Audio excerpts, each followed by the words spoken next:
பிதாவாகிய தேவனால், ஆண்டவராகிய இயேசுவால், ஆவியான தேவனால் ரட்சிப்பின் ஜனங்களாய் அழைக்கப்பட்டவர்களே, உங்களை வாழ்த்துகிறோம். கர்த்தர் செய்த எண்ணிலடங்கா நன்மைகளுக்கு ஒவ்வொரு நிமிஷமும் நன்றி சொல்லி தேவனுக்கு துதியை ஏறிடுங்கள். இன்னும் மேலான புது பலன் உங்களை நிரப்பிக்கொள்ளும்.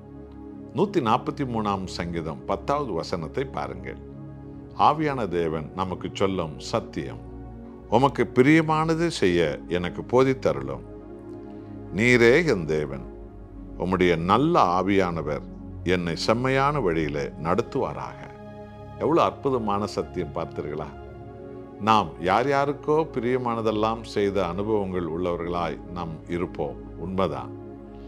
அது மாம்சீக காலம், கடந்த காலம். ஆனால் ஆண்டவராய் இயேசுவாலே நாம் கழுவப்படும் போது முழுவதும் இயேசுவை போலவே பிதாவுக்கு பிரியமானதே செய்கிறவர்களாக, தேவனுக்கு விருப்பமானதே செய்கிற ஜனங்களாக நம்மை பரிசுத்த ஆவியானவர் மாற்றி விடுகிறார். நீரே என் நல்ல தேவன். உமது ஆவியானவர் என்னை நித்தமும் வழிநடத்துவாராக என்று அர்ப்பணிப்பது என்பது இருக்கிறதே, முழுவதும் தேவ சித்தத்தை செய்யும் காரியங்களாகவே அது இருக்கிறது.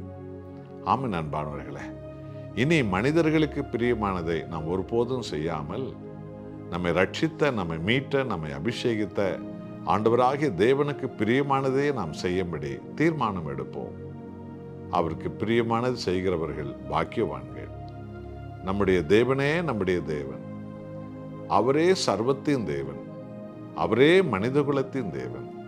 ஆண்டவராக இயேசுவாக அவர் வெளிப்பட்டார். அவருடைய பரிசுத்த ஆவியானவரே நித்தமும் நம்மை வழி நடத்தட்டும். நம்முடைய பிள்ளைகளை நடத்தட்டும். நம்முடைய தலைமுறைகளை நடத்தட்டும். நமது ஊழியங்களை நடத்தட்டும். நம்முடைய சபைகளை நடத்தட்டும். தேவனுக்கே அது மகிமையாக மாறட்டும். நாம் ஜெபிப்போம். அன்பின் நேசரே, யார் யாருக்கோ பிரியமானது செய்த காலங்களுக்காக எங்களை மன்னியும். எங்களை ஜீவனை கொடுத்து மீட்டு கொண்டவரை உமக்கு பிரியமானது செய்ய எங்களை முழுவதும் தருகிறோம். என்னோடு ஜெபிக்கிற ஒவ்வொரு ஜனங்களுக்கும் நீரே தேவன். எங்கள் ஆண்டவராய் இயேசு வழியாக வெளிப்பட்டவரே, நீரே எங்கள் கடவுள், நீரே எங்கள் தெய்வம், நீரே எங்கள் தாயும் தகப்பனுமானவர், நீரே எங்கள் ராஜா, நீரே எங்கள் தலைவன், நீரே எங்கள் நித்தியமும் சத்தியமானவர். உமது ஆவியானவரே எங்களை எப்பொழுதும் வழி நடத்தட்டும். உமக்கே புகழ், மகிமை. இயேசு நாமத்தில் பிதாவே, ஆமென்.